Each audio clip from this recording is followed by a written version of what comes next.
I was told, officially, that what happened on that road never occurred. That the men we buried froze, overturned, or panicked like animals in the dark. But I still hear the howling when the wind cuts across the snow, and I still see the tracks that followed our convoy, tracks that did not belong to any wolf I had ever hunted or shot. This report was sealed under winter losses, signed by officers who would not meet my eyes. Yet I write this now because something walked with us that night. Something ancient, patient, and awake. And it knew we were soldiers far from home, carrying guns that meant nothing to it. Welcome to Combat Lore Files, where the shadows of war live on. Hit subscribe and get nightly drops of stories like this. They told us the war was over, but no one told the land.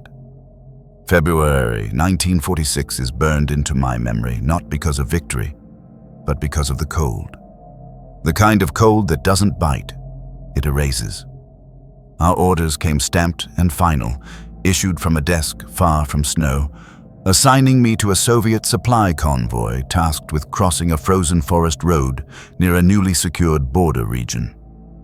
The war, they said, was finished. Germany was broken, banners lowered, medals handed out.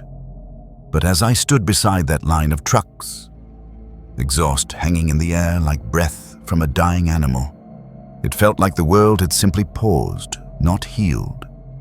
The forest ahead of us was white and silent, not peaceful, just quiet in the way a loaded rifle is quiet. I was a junior sergeant then, experienced enough to know when something was wrong, young enough to still believe paperwork meant safety. Our convoy consisted of 6 trucks, food, fuel, spare parts, and sealed crates we weren't supposed to ask about. 2 armored escorts, radio truck in the middle, and a rotating watch. Standard procedure. Nothing heroic, nothing dangerous, according to the men who signed the orders. The road cut through dense pine forest, a region only recently marked as secure on our maps, though no one could tell me secure from what. The snow was deep, packed hard by weeks of wind, and every sound seemed to travel too far. Boots crunched louder than they should have. Engines echoed longer than felt natural. Even our voices sounded like intrusions. Before departure, a group of locals gathered near the edge of the staging area. They weren't hostile. That unsettled me more. Old men wrapped in patched coats, women clutching scarves, a boy with no gloves staring too hard at our rifles. An interpreter spoke to them quietly while we checked tires and fuel lines. I caught fragments, a valley ahead, a bend in the road, words that didn't translate cleanly.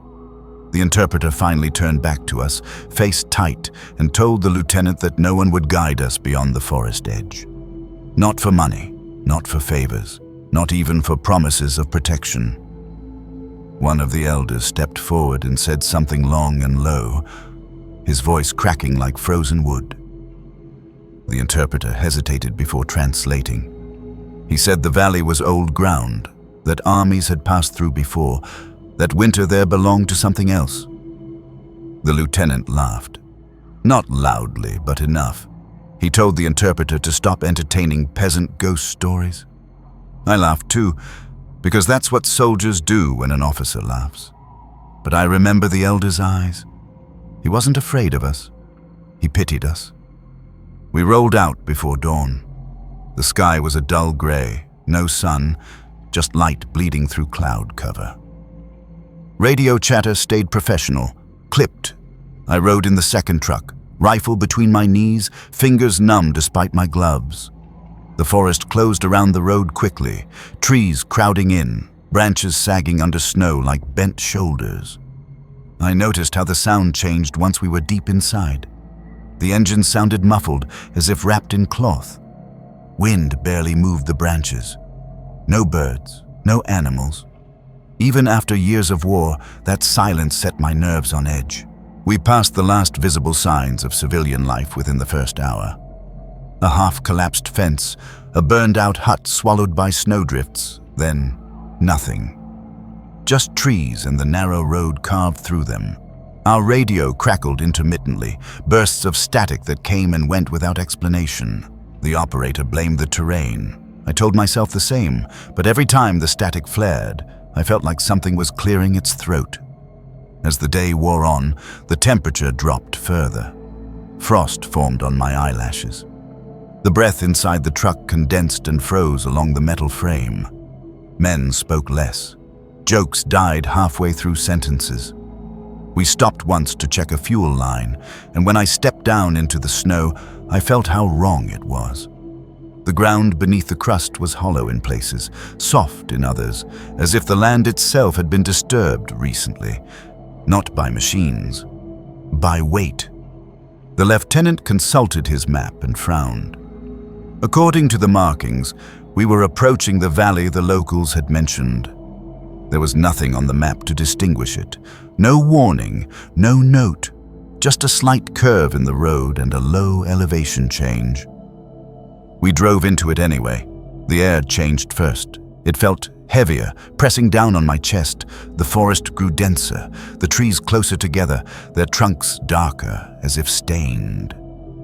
Snow lay deeper here, untouched by wind. Our headlights illuminated narrow corridors between trunks, shadows stretching and shifting in ways that made my eyes ache. One of the drivers muttered a prayer under his breath. Another spat and told him to shut up. I gripped my rifle tighter, aware of my heartbeat, loud in my ears. We had all survived artillery, machine gun fire, nights under bombardment, but this was different. There was no enemy to point at, no direction to face. Just the feeling of being watched without seeing eyes. At one point, I thought I heard something beyond the engines. Not a howl, not yet. More like a low exhale, long and steady, carried by the trees. I leaned out slightly, scanning the forest edge. Nothing moved. Snow lay undisturbed, smooth as linen, no tracks, no signs of life. That disturbed me more than footprints would have. The radio crackled again, louder this time, a burst of static followed by a clipped voice asking us to confirm position. The lieutenant responded, voice tight, naming coordinates that suddenly felt meaningless. The reply never came. The static lingered, then faded. We pressed on. Dusk came early, the light draining away until the world narrowed to headlamps and shadow. Explains a man across from me crossed himself quickly, thinking no one saw. I pretended not to notice. Orders were orders. We were soldiers. Fear, we believed, belonged to civilians. We had uniforms, rifles, ranks. We told ourselves that meant something. As the road dipped further into the valley, I felt a strange certainty settle in my gut, cold and heavy. Whatever the locals feared wasn't behind us or ahead of us. It was with us now, moving at the same pace just out of sight. The forest didn't feel empty anymore. It felt attentive. And for the first time since the war ended, I understood that peace on paper meant nothing to the land. We believed fear belonged to civilians until the forest began answering us back. Some places are left unnamed, not because they are forgotten, but because speaking of them feels like an invitation. The descent into the valley happened so gradually that at first none of us noticed it. There was no dramatic drop, no sudden wall of cliffs, only a subtle sinking of the road and a tightening of the trees, as if the forest had decided to lean closer. Snow lay deeper here, untouched and oddly smooth, swallowing the edges of the road until our tires carved two dark wounds through it. The engines continued to run, but their noise felt dulled, pressed flat against the air. Even the exhaust seemed reluctant to rise, hanging low and thick before dissolving. I remember thinking that it felt like we had driven into a sealed room rather than an open landscape. The sky above the valley was the same color as the ground, an endless gray merging with white, making it impossible to judge distance or time. I glanced at my watch twice within a minute, convinced it had stopped, but it ticked on faithfully, indifferent to the unease crawling up my spine.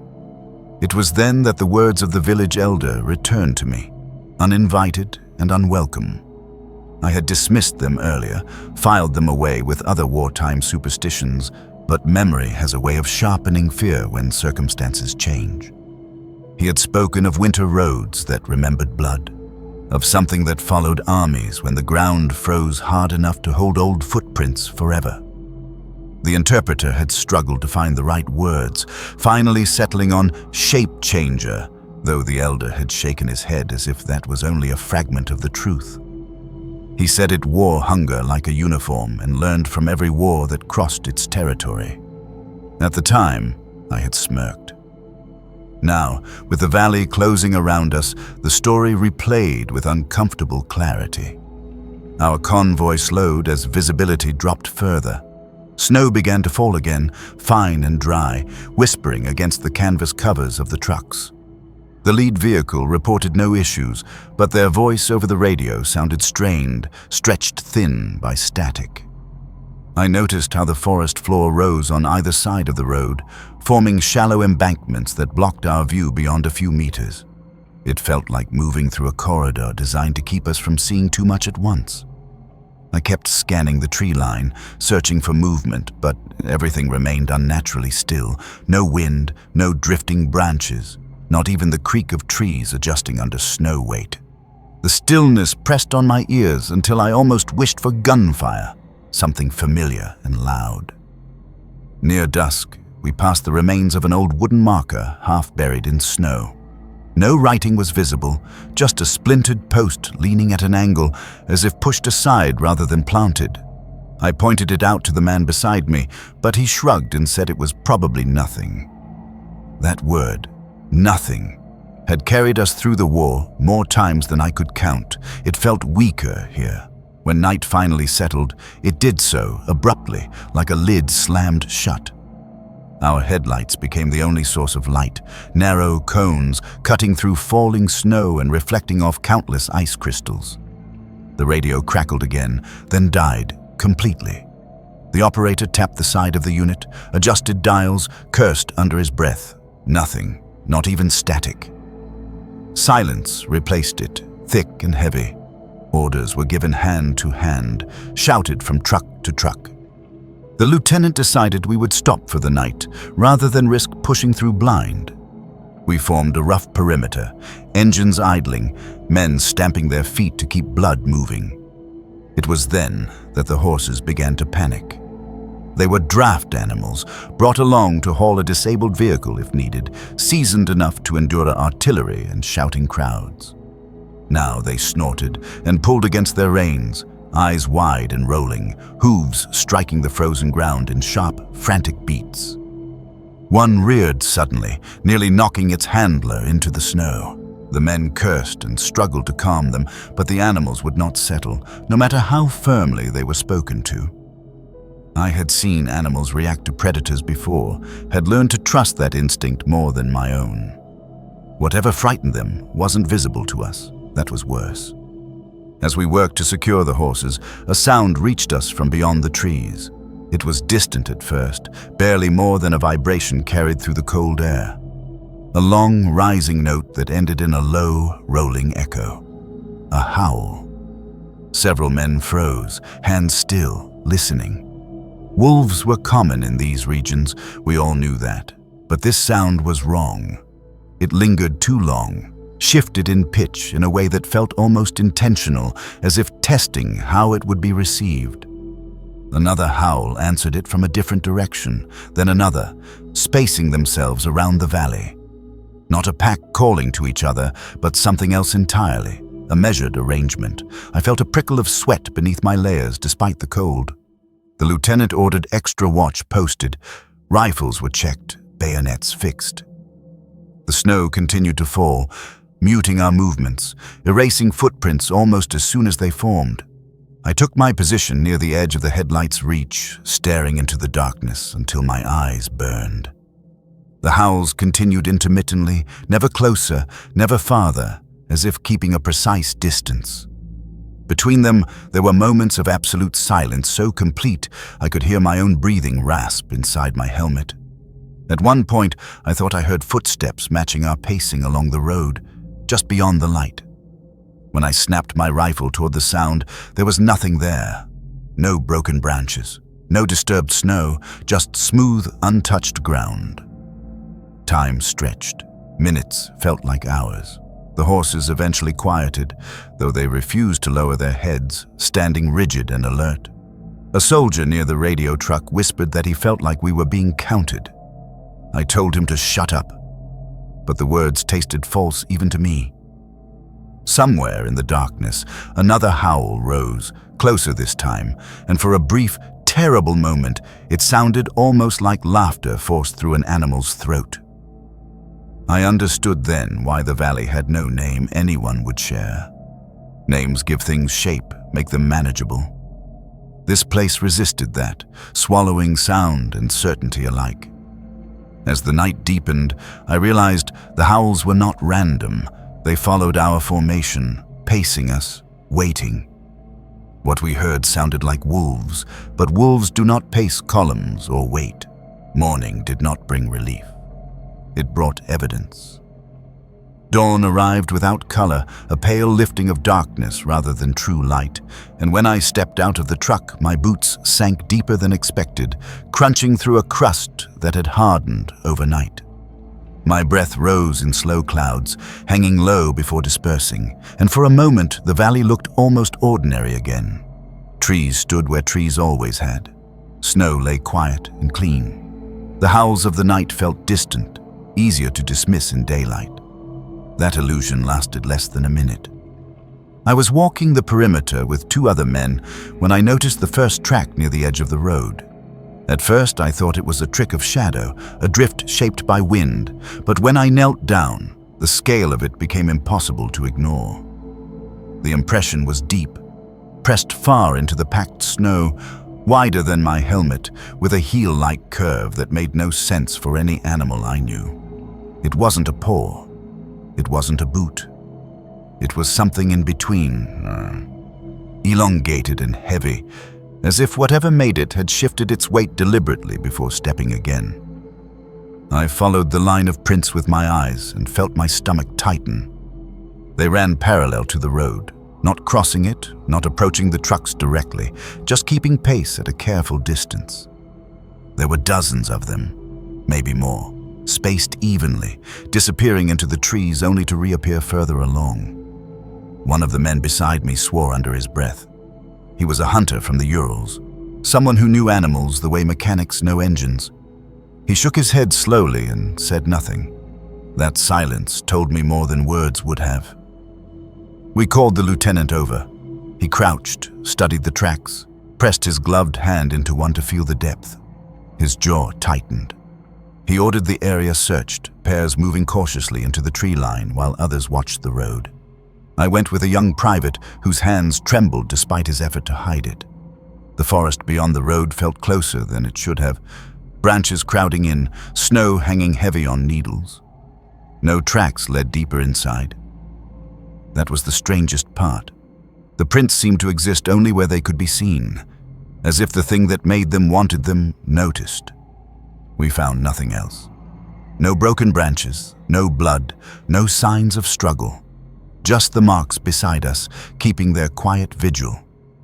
When we returned, more reports came in. Guards on night watch said they had felt eyes on them from the darkness, a pressure between the shoulder blades that didn't ease no matter how often they turned. One man claimed he heard breathing just beyond the headlights, slow and controlled, matching his own pace when he walked the line. Another admitted he had seen movement in the trees shortly before dawn. A shape taller than a man, too broad to be a trick of light. The lieutenant dismissed most of it as nerves, sleep deprivation, cold. He reminded us that wolves sometimes stood on hind legs briefly when curious or threatened. He said it firmly, like repeating doctrine explains away doubt. Then one of the drivers spoke up. He was older, scarred, the kind of man who had survived by knowing when not to speak.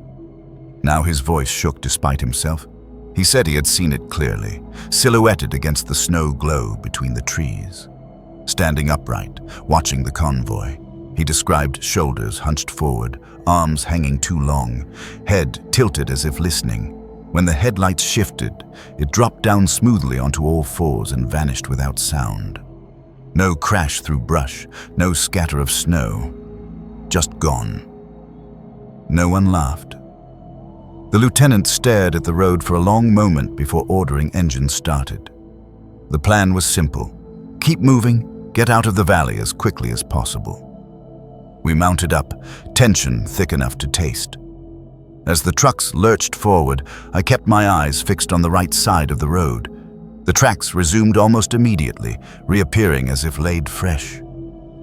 They did not lag behind. They did not surge ahead. They paced us perfectly. I tried to tell myself it was coincidence, that we were projecting patterns onto randomness, but every few meters another impression appeared, pressed deep, confident. The forest seemed to watch in silence. Radios crackled briefly, then fell silent again. We were alone with the engines, the snow, and whatever kept pace beside us. Hours passed in that uneasy march. The light never improved, trapped beneath a low ceiling of cloud. My eyes ached from constant scanning. At one point, a shout went up from the lead truck, and the convoy slowed abruptly. I felt the sudden deceleration throw me forward, hands slamming into the metal frame. We had reached a stretch where the road narrowed sharply between two ridges. Snow had drifted high here, forcing us into a single-file crawl. The tracks converged closer to the road, impressions now visible even from the cab. Some showed long strides that suggested upright movement, others splayed low and wide, as if the thing shifted its posture at will. The private beside me whispered a prayer. I didn't stop him. The air felt charged, like the moments before an artillery barrage, when the world holds its breath. We cleared the narrow pass without incident, but the sense of being herded settled in my chest. The valley wasn't blocking us, it was guiding us. Near midday, the second truck sputtered. The engine coughed once, twice, then died. The convoy rolled to a halt. Men jumped down, weapons ready, scanning the tree line. The driver lifted the hood, muttering about fuel lines and frozen valves. I took position near the rear, rifle raised, heart hammering. The tracks stopped moving.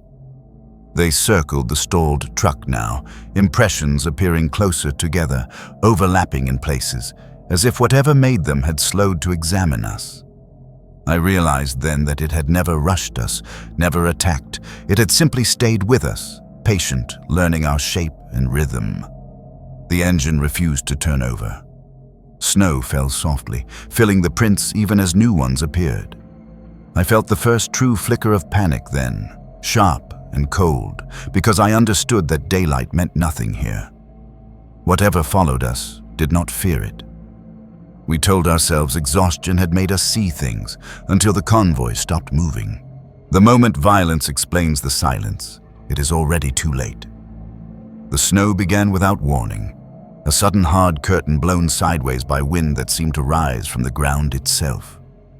One moment we were clustered around the dead engine, shouting over each other. The next, the valley vanished behind white movement so dense it felt solid. Visibility dropped to a few meters at best. Headlights turned into pale halos, useless against the storm, and the world shrank to noise and motion. Wind howled through the trees with a force that bent branches and drove ice into exposed skin like needles. Orders were shouted, then lost, carried away and broken apart by the gale. I remember thinking that the timing was wrong, that the storm had arrived like a signal rather than weather. The rear truck was the first to go. There was no warning shot, no growl, just a violent metallic scream as something struck it from the side. The sound cut through the storm, sharp and wrong, steel tearing open as if it were cloth. I turned in time to see the canvas cover rip apart, shredded in a single motion, and then men were falling out into the snow, scrambling, shouting names that vanished into the wind. One of them was dragged backward so fast his boots left twin furrows before disappearing into the white. His scream cut off abruptly, as if smothered. Training took over before thought. I raised my rifle and fired toward the movement, the muzzle flash briefly carving the storm into fragments. Shapes flickered at the edge of sight, massive and upright, then low and fast. Another soldier fired, then another, the cracks of gunfire swallowed almost immediately by wind. I moved closer without realizing it, boots slipping, heart pounding so hard it felt like it might burst through my chest. Through the swirling snow, I saw it clearly for the first time. It stood taller than any man, broad shoulders hunched beneath a mantle of fur matted with ice and snow. Its outline was wrong, proportions stretched, arms too long, ending in dark shapes that struck and withdrew with terrifying speed. Frost clung to its body, giving it the appearance of something grown out of the storm itself. When it turned its head toward us, I caught a glimpse of its face, elongated, shadowed, eyes reflecting light in a way that made my stomach drop. Not the wild glare of an animal, but something focused, assessing. I fired again, aiming center mass the way I had been taught, squeezing the trigger until the magazine ran dry. Bullets struck, I saw them hit, sparks and small bursts of snow and fur marking impact. It reacted only by shifting its weight, as if annoyed. No stumble, no cry. Then it lunged forward, seized another man, and hurled him into the side of the truck hard enough to dent the metal. Bones cracked audibly, even over the storm. Panic spread faster than orders ever could. Men broke formation, some charging toward the sound, others backing away, firing blindly into the white. Someone shouted for flares. A red light burst overhead, painting the storm in blood color for a heartbeat. In that instant, I saw more of it, more than one shape moving along the rear, circling, striking with precision, not random violence. Selection. The creature, or creatures, avoided the brightest light, skirting the edges, always just beyond clear sight. The flares died quickly, swallowed by wind, and darkness closed in again. I reloaded with shaking hands, fingers numb and clumsy. Another impact rocked the truck, then a heavy weight landed on the roof, metal groaning under the pressure. Claws, or hands, scraped across steel, searching for purchase. A man inside screamed, a thin, desperate sound, and then the roof tore open. He was pulled upward in a spray of snow and canvas, his helmet clattering to the ground. I fired upward until the rifle kicked empty again, then switched to my sidearm, shots ringing out uselessly. The weight lifted. The shape dropped back into the storm, carrying its prize with it. Silence followed for half a second. Then the storm reclaimed everything. The lieutenant tried to rally us, shouting to regroup, to form a defensive line, but his voice was lost. The radios were dead. The road was chaos. Trucks idled unattended, engines screaming into the wind. Men ran in all directions, some wounded, some firing, some simply shouting. I stumbled over a body in the snow, slipped, went down hard. As I pushed myself up, I saw it again, closer this time, its head level with mine despite me standing. It paused just for a moment, as if considering me. Snow clung to its muzzle. Its breath steamed in slow, deliberate bursts. I fired my pistol point blank. The shots hit. I know they did. The creature recoiled slightly, more in surprise than pain, then swung an arm that sent me flying sideways. I hit the ground hard, the world spinning, ears ringing. By the time I scrambled back to my feet, it was gone. The storm began to ease as suddenly as it had arrived. Wind dying down, snow falling straight and quiet again. What remained was wreckage. The rear truck was torn open, cargo scattered and trampled. Blood stained the snow in dark patches already being covered by fresh flakes. 3 men were missing entirely. 2 more lay still, broken in ways no medic could fix. The rest of us stood shaking, weapons raised, staring into the trees. No tracks led away. Nothing marked where it had gone, as if the storm had erased its own weapon. The lieutenant's face was gray, eyes hollow. He gave orders out of habit, voice flat, but the structure was gone. We were no longer a convoy following a plan. We were survivors standing in a hostile valley, counting losses and listening for the next sound. As darkness crept back in, thicker and heavier than before, I realized that whatever attacked us had tested our defenses and learned enough. Survival replaced orders, and fear replaced reason as night closed around us. Whatever attacked us did not flee. It withdrew. Night settled over the valley like a lid pressed down hard, sealing us inside with the wreckage and the cold. We gathered close to what remained of the convoy, men huddled between damaged trucks, weapons held, but no longer steady. Someone started a small fire using spilled fuel and broken crate wood, not for warmth alone, but to push back the dark, to give our eyes something solid to cling to. The flames flickered weakly, struggling against the damp wind, casting warped shadows across torn metal and blood-stained snow. We counted ourselves again. Numbers mattered now more than ranks. Fewer voices answered than should have. No one said their names out loud. We spoke in fragments, arguments breaking out in low, sharp bursts. One man insisted it had been a bear driven mad by hunger, though he could not explain how a bear tore open steel or walked upright for as long as it had. Another claimed it was a deserter wrapped in hides, some feral veteran who had learned to stalk men instead of animals. That idea collapsed under its own weight the moment anyone pictured the strength involved. A third voice, shaking, said the word none of us wanted to hear, the one carried from the village elder's story, twisted now by memory and fear. No one agreed with him openly, but no one told him to shut up either. Silence filled the gaps between our theories, thick and accusing. I sat with my back against a truck tire, rifle across my knees, replaying the moment it had looked at me. Not like prey, not like an animal startled by gunfire, like a soldier assessing another soldier. That thought chilled me more than the cold ever could. The lieutenant moved among us, trying to restore order, assigning watches, checking weapons, but his authority felt thin here, stretched by loss. We were feeling our way forward, blind. Radios remained dead. Flares were gone. Ammunition had been wasted into snow and storm. We were isolated, wounded, and exposed. The fire popped softly, sending sparks upward that vanished into darkness. Beyond its reach, the forest waited. At some point, I realized the night sounds were wrong. There were no insects, no distant animal calls, nothing but the occasional groan of metal cooling and the crackle of flame. Even the wind seemed to hold back. It felt staged, like a pause before something resumed. Then we heard it. A sound from beyond the firelight, low and hesitant, almost lost beneath the crackle. A voice.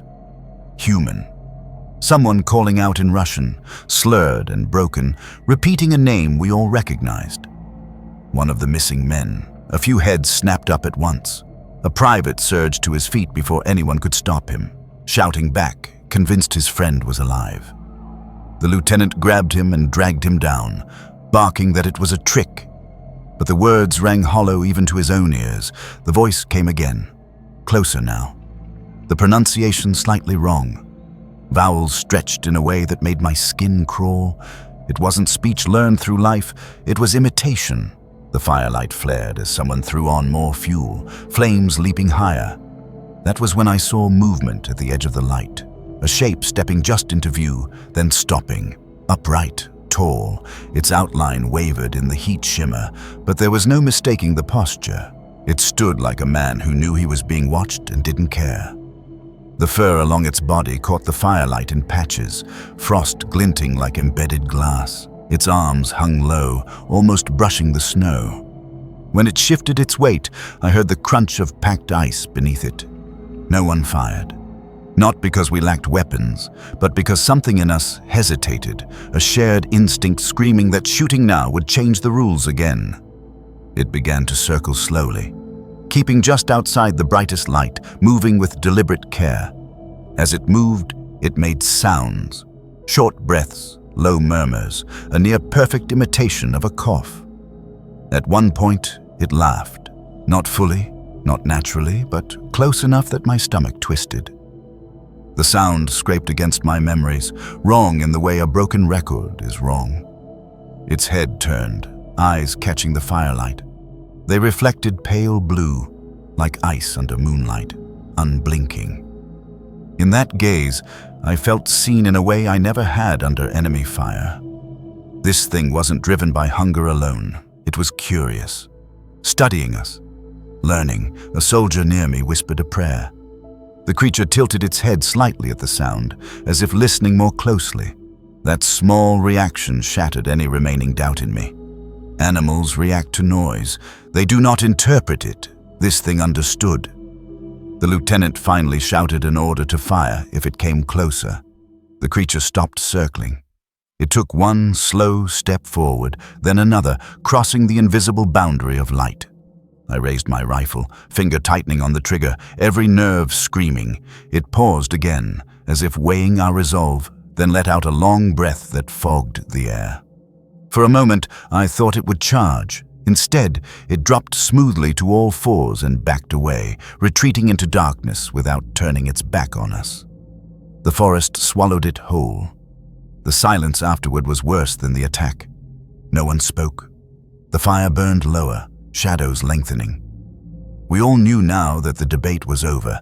Bear, deserter, madness, those were comforts we could no longer afford. Whatever walked this valley wore the shape of a man when it suited it and the patience of something far older. As the night deepened and the fire dwindled, I understood that the forest itself had become part of the engagement.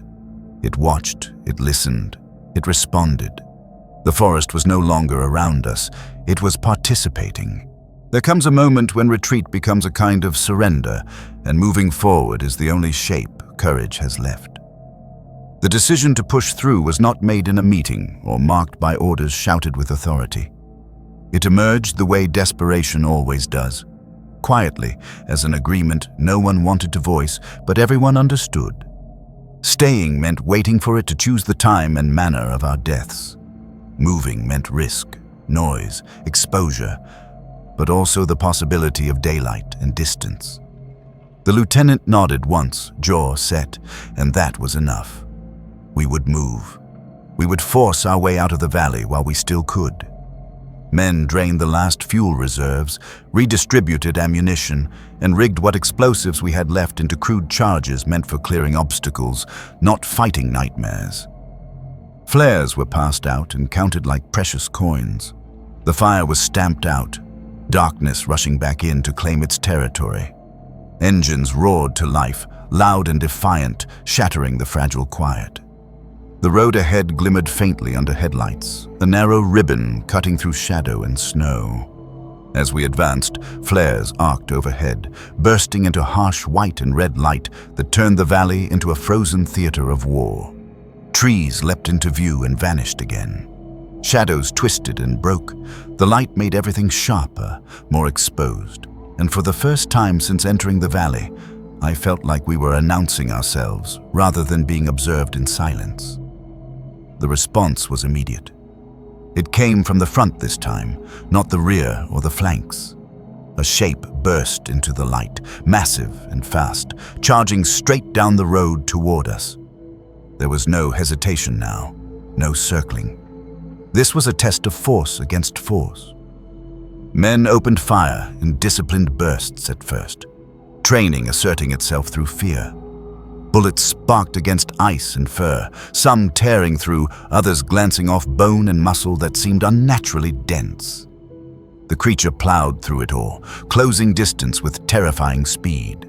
It slammed into the lead truck, lifting it partially off the ground before dropping it back down in a spray of metal and snow. The impact threw men like dolls. Screams filled the air, sharp and raw. I fired until my rifle clicked empty, switched magazines, fired again, my shoulder bruising under the recoil. The thing moved with purpose, targeting soldiers, not vehicles, striking with blows that crushed ribs and snapped limbs. It grabbed one man and hurled him into another, breaking them both in a single motion. Another tried to bayonet it at close range. The blade bent uselessly, and the soldier disappeared beneath a swinging arm. A flare burst directly overhead, bathing the scene in stark light. For a moment, everything froze in clarity. I saw scars beneath the fur, pale lines crossing muscle, marks that looked old, as if this thing had known violence long before us. I saw its eyes again, fixed and cold, tracking movement, choosing targets. There was no frenzy in it, no rage. This was work. Someone shouted for explosives. A satchel charge was thrown, landing near its feet. The blast rocked the road, fire and smoke billowing outward, heat washing over us. The creature staggered back finally, a deep, resonant sound tearing from its chest. Not a cry of pain, but something closer to irritation. Flames licked along its fur, melting frost, exposing dark, thick hide beneath. Men surged forward, firing into the smoke, hope flaring with the flames. It did not fall. It retreated a few steps, shaking off fire, then surged again, slower now, but no less lethal. We fell back instinctively, line breaking and reforming in chaos. Another charge detonated, closer this time, sending a shockwave that knocked me to one knee. When I looked up, the creature was partially obscured by smoke and snow, its outline blurred, but I could see it hesitating, recalculating. Fire mattered. Explosives mattered. Bullets alone did not. The lieutenant seized on that realization, shouting orders that cut through the noise.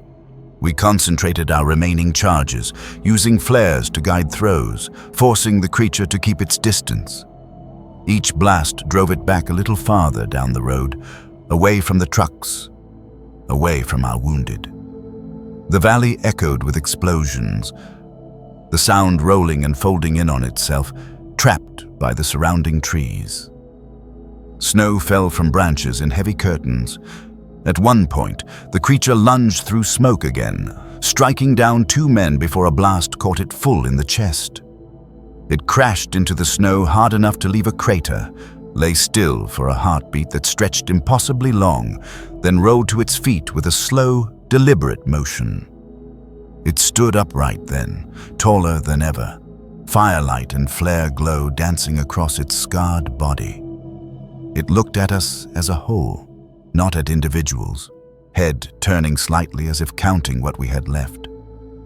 I felt something like understanding pass between us, brief and chilling. We had hurt it.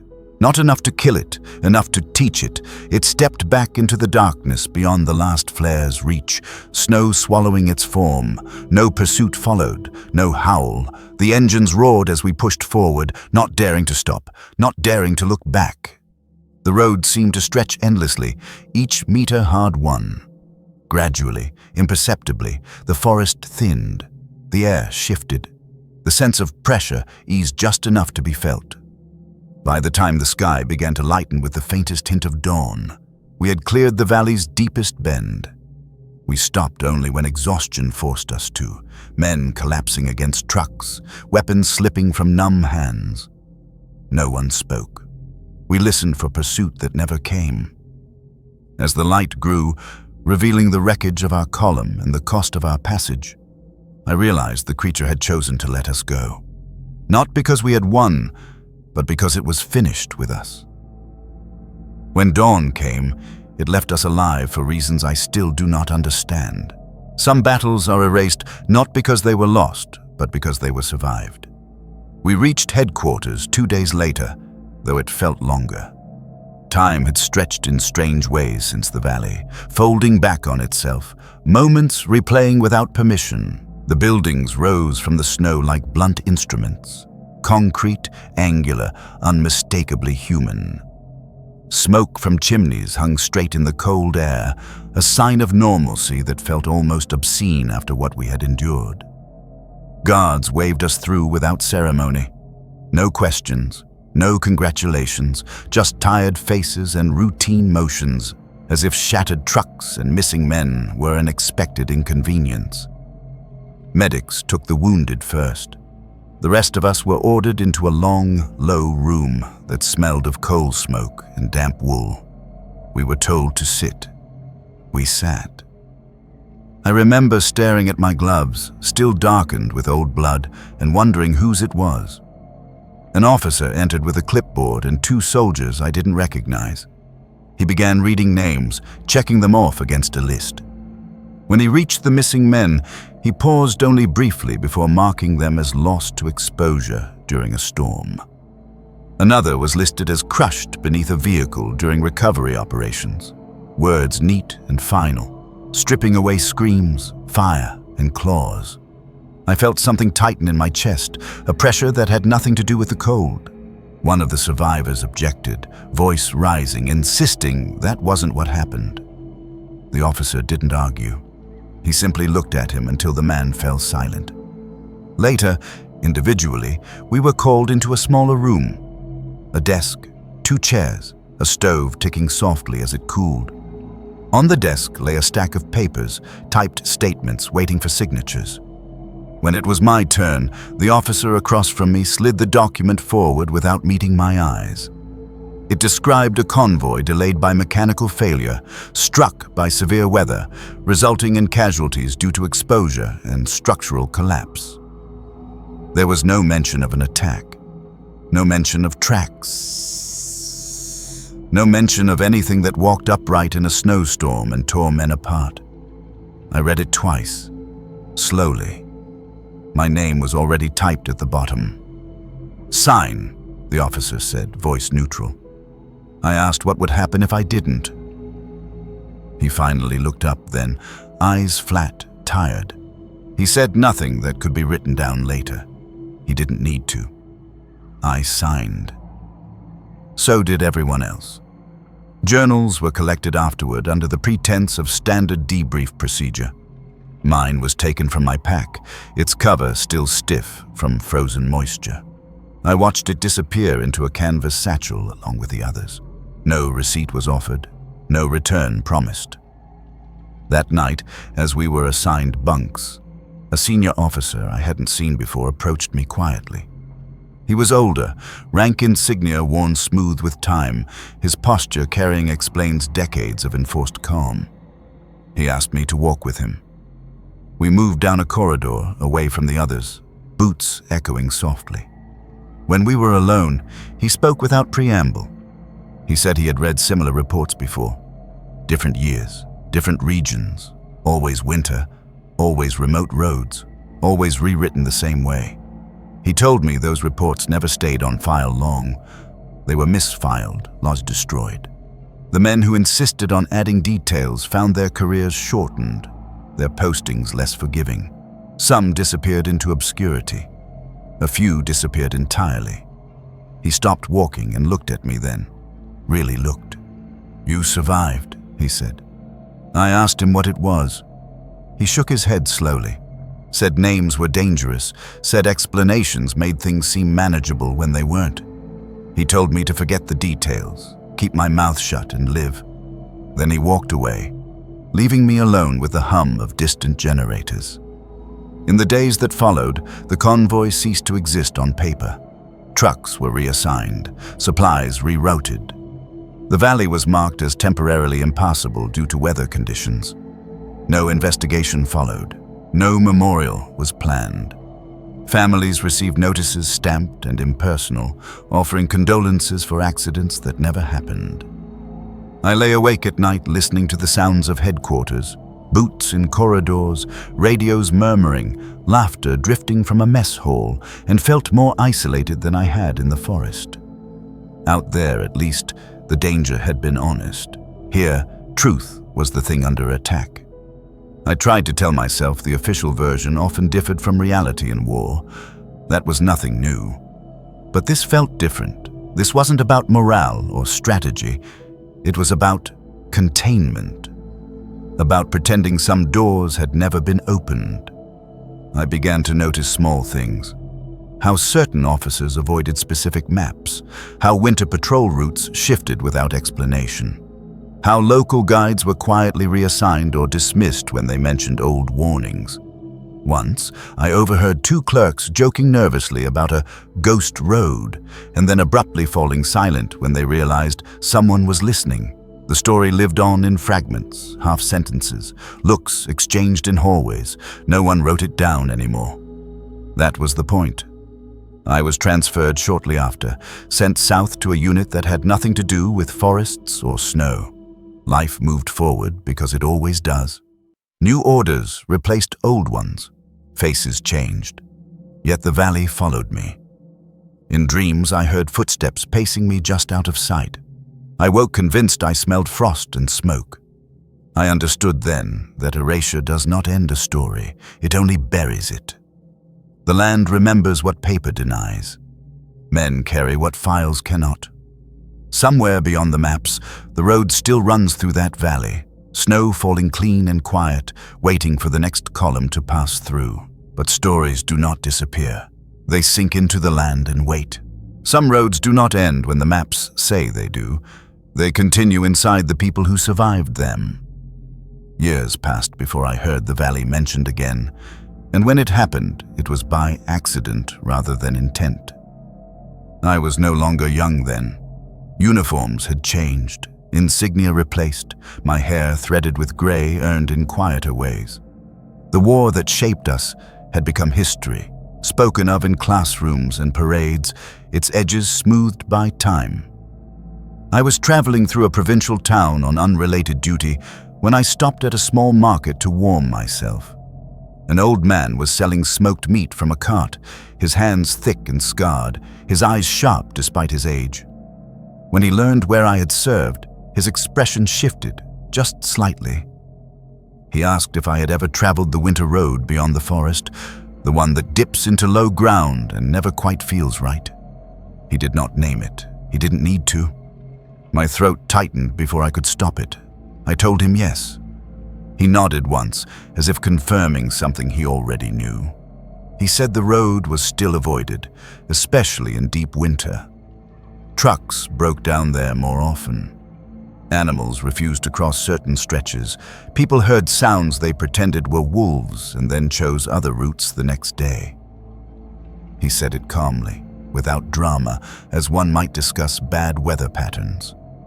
When I asked why no one reported it, he gave a thin smile. "Because everyone knows," he said. That was the last time I spoke to someone who had seen the valley with their own eyes. After that, the stories reached me indirectly, fragments carried by rumor and coincidence. A distant cousin mentioning a patrol rerouted without explanation. A newspaper clipping about a winter accident in a region that looked too familiar. A hunter I met once who said there were places where snow never settled right, where tracks appeared and vanished without reason. Each time, I felt the same quiet recognition settle in my chest. The thing we encountered had not been destroyed or driven away. It had simply resumed its place, patient and unchallenged, while we retreated back into our systems and paperwork. With distance came reflection, and with reflection came an understanding I hadn't been capable of as a younger man. War does not just destroy cities and lives. It disturbs older arrangements. We march through landscapes believing ourselves temporary masters, assuming that weapons and orders grant dominion.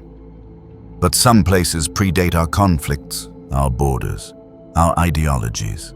They have witnessed columns before ours, heard commands shouted in languages now extinct, smelled blood spilled under banners long forgotten.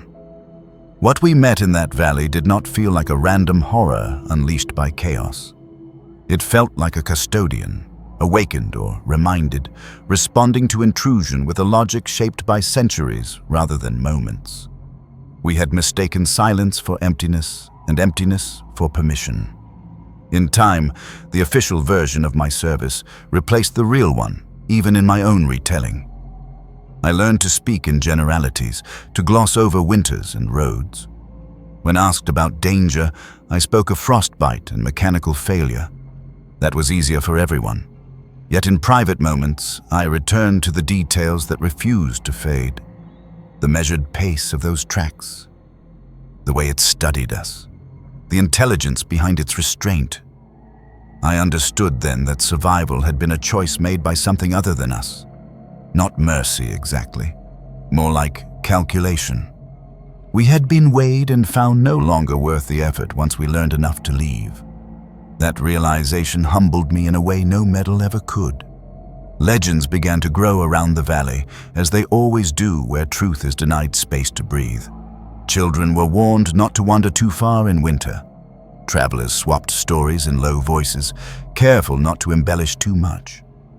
The thing became a wolf, then a man-wolf, then something unnamed again, shifting shape depending on who told the tale and why. I recognized pieces of our encounter in all of them, distorted but intact, like bones beneath snow. The legend endured because it served a purpose. It kept people away. It maintained a boundary our maps refused to acknowledge. As I aged, I thought often about the men we lost and the lies that buried them. Their names exist somewhere, attached to causes that explain nothing. I carry the truth instead, heavy but honest. If this account reads like folklore, that is because reality sometimes wears that shape when no other language is allowed. I do not ask anyone to believe me. Belief's not required. Respect is. The land we crossed did not ask for recognition or worship. It demanded only that we understand we were guests, loud and careless ones, and that some doors are not meant to be forced open by columns and commands. When winter comes now, I listen differently. Wind through trees sounds less like weather and more like conversation. Howls in the distance remind me not of threat, but of continuity.